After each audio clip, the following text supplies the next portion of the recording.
El Señor los bendiga, queridos amigos, hermanos y familia que fielmente escuchan mis pequeñas pláticas. Vamos a hablar hoy, el día de hoy, este sábado, de uno de los frutos del Espíritu, el primero que se encuentra en Gálatas, que es el amor. Pero en 1 Corintios 13, versículos 4 y 5, Pablo habla de la excelencia del amor. Dice que el amor es paciente, es bondadoso, no tiene envidias, no es jactancioso, arrogante, no se porta indiscretamente o indecorosamente, no se sale con lo suyo y no se enoja, no se irrita, no toma en cuenta lo que le hagan. Así es que en Gálatas 6, los primeros 5 versículos nos hablan de llevar las cargas de los unos y los otros. Recordemos que el segundo mandamiento es amar al prójimo. Y siempre va a haber personas en la familia, amistades, congregación o amigos con problemas, sufrimientos, desánimos que a veces ocasionan apartarse de uno. Porque eso hace parte de la vida nuestra. Y cuando encontramos a una persona así, a un hermano o una hermana en la iglesia, que nos brinda una genuina amistad, que alivia las cargas, el sufrimiento y el desánimo, es cuando Pablo habla acerca del hermano en la iglesia.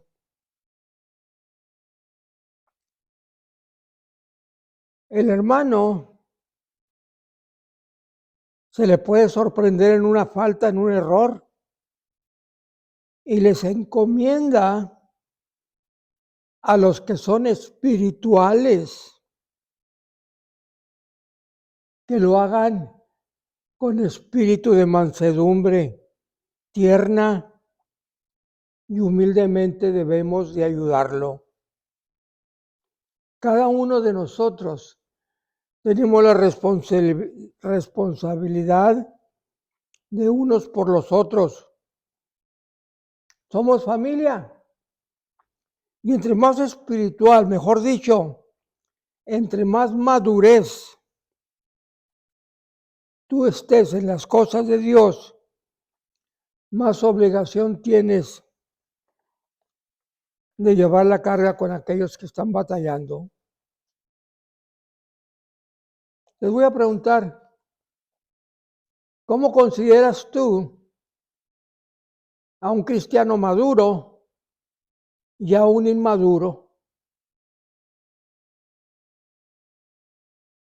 Muchos de ustedes,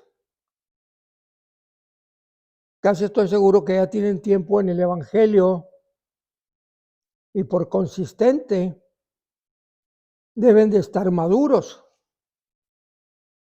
en las cosas de Dios, restaurar al hermano o a la hermana sin crítica, sin reproche, sin condenación, sin rechazarlo, mas restaurándolo, recordando que quizá la próxima vez seamos uno de nosotros. Una persona que no ha madurado es aquella que critica. Ya sabía que eso le iba a pasar. Ella se lo buscó. No tiene remedio, nunca va a cambiar. Échela de la iglesia. El apóstol Pablo dice que no importa el área que la persona haya fallado, restaurarla.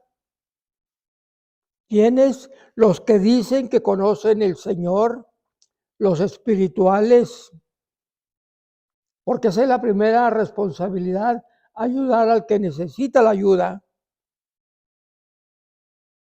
Hay cientos y miles de personas dolidas que cometieron errores, quizá inmoralidades, que desobedecieron a Dios, quizá robaron o mintieron, engañaron, fornicaron y ahora están apartados. Creen que no pueden ser recibidos porque la iglesia es tan severa y tan estricta que ya no tienen valor propio, pero no saben que buenos o malos, Cristo nos ama. Él vino buscando lo que se había perdido. ¿Saben por qué el mundo no nos cree? Porque muchos que se llaman creyentes, cuando ven a una persona caída, lo rehúsan, lo condenan, en vez de restaurarlo y traerlos de nuevo. Los ahuyentamos. No saben llevar la carga. Una carga que significa bastante peso. Quizás una carga emocional, algo muy profundo que a esa persona le pesa. Y una palabra a tiempo, una sonrisa, un gesto noble, un abrazo sincero es la gran diferencia. Si yo tengo una amistad que sé que está pasando por serios problemas emocionales o espirituales entre él y Dios, o quizá un problema material,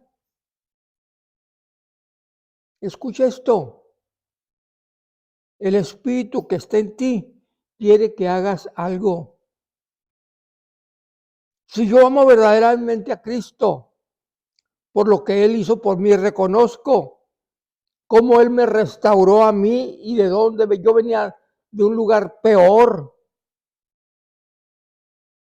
Pero hubo una mano amiga, una amistad sincera. Y si yo considero a mi Salvador, a mi Señor, tengo que tener cuidado y atención de aquel que está pasando una situación. Romanos 15:1 dice, así que si somos fuertes, debemos de sobrellevar las flaquezas de los débiles y no agradarnos a nosotros mismos, que cada uno agrade a su prójimo. En Gálatas 6:5, cada uno llevará su propia carga. Así que cada uno tengamos oportunidad, hagamos bien a los de casa. Aparte de la obligación de ayudar al hermano, tenemos la obligación y la responsabilidad. Son de casa. La madre, el padre, el hijo, cada uno tiene su propia responsabilidad y esa es una responsabilidad diaria. Una cosa que no debe de preocuparnos, que si hay una carga o un problema en nuestras vidas, cualquiera que sea, tenemos que exponerlas para que el pastor, la iglesia lo sepa y oren con nosotros y por nosotros. Porque esa carga o problema viene de tres cosas. Por algo, primero, que nosotros mismos nos ocasionamos. Quizá una decisión equivocada o una influencia satánica, ya cristiano, y se siente con un espíritu de culpabilidad, que no se siente perdonada, vive en condenación, porque el trabajo del diablo es ese, hacernos sentir culpables, incapaces, inservibles, no buenos. A veces viene de Dios para llamarnos la atención, porque todo lo podemos identificar al tratar con ello. ¿Qué es lo que hay en tu vida que se te hace pesado? Te acuestas, te levantas, trabajas, vienes a la iglesia, cantas, participas, pero es una carga que no puedes identificar. Dice en las Escrituras que olvidemos las cosas pasadas, que el pasado no cargue con nosotros, no cargue a nosotros con ello. La ansiedad, el temor, la inseguridad, la incomodidad, la angustia, algo. Es algo que Dios me lo puede identificar para enseñarme que yo lo ignoro. O es algo que el diablo quiere desanimarme y afligirme. Algo que desde chico lo tengo, ya me cansó. Tienes que identificarnos por lo que es. O algo que el diablo te acusa. Un pecado abierto. Dice la palabra que si en mi corazón hay pecado, Dios no me escucha mis ruegos. Cuando tú confías en aquel hermano, hermana o pastor, o esposo o esposa, en aquella carga que tú no puedes, déjame decirte que solo pensar que tú confías en esa persona nos trae obligación ante Dios. Nuestro consejo, nuestras palabras de ánimo, más vale que sean sabias y fundadas en la palabra de Dios, porque cada uno de nosotros tenemos que dar cuenta de cada palabra a Dios. Hay una anécdota muy significativa en el Antiguo Testamento, en Génesis 32, de un varón que buscaba arrepentimiento, restauración. Era Jacobo, hermano de Saúl, y vivió años escondiéndose con temor, porque cuando engañó a su hermano prometió matarlo. Pero en el versículo 24, Jacobo lucha con un ángel, con un varón hasta el alba. Y le dice el varón, suéltame porque raya el alba. Y Jacobo le dijo, no te soltaré hasta que no me bendigas. El varón le dijo, ¿cuál es tu nombre, Jacobo? No lo digas más. Tu nombre, Jacobo, será Israel, porque has luchado contra Dios y contra el hombre y lo has vencido. Esa es la diferencia. Jacobo el engañador buscó lo que logró, restauración y relación con Dios, no contra Dios. El rencor, la obstinación, el orgullo, la rebeldía ciega. Si aquella persona no quiere que le sobrellevemos su carga, esa persona no quiere restaurarse, menos una relación. Y no podemos hacer nada. Tiene que luchar,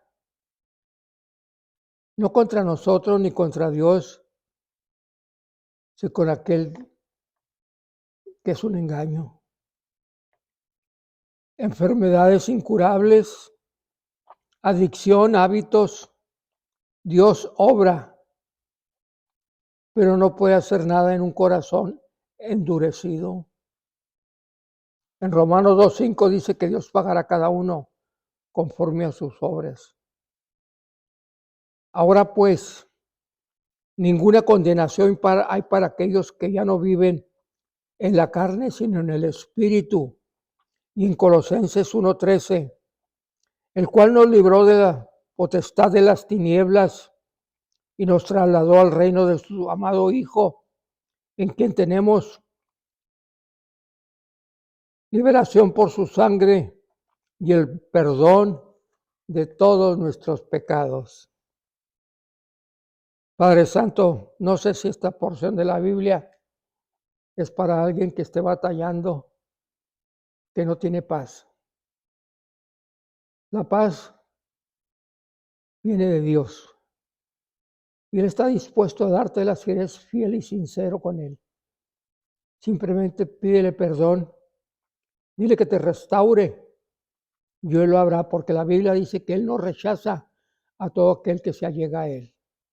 Mi oración es por ti, que no te conozco, pero tiene muchas cosas grandes, mi Dios, para ti y para todos los tuyos.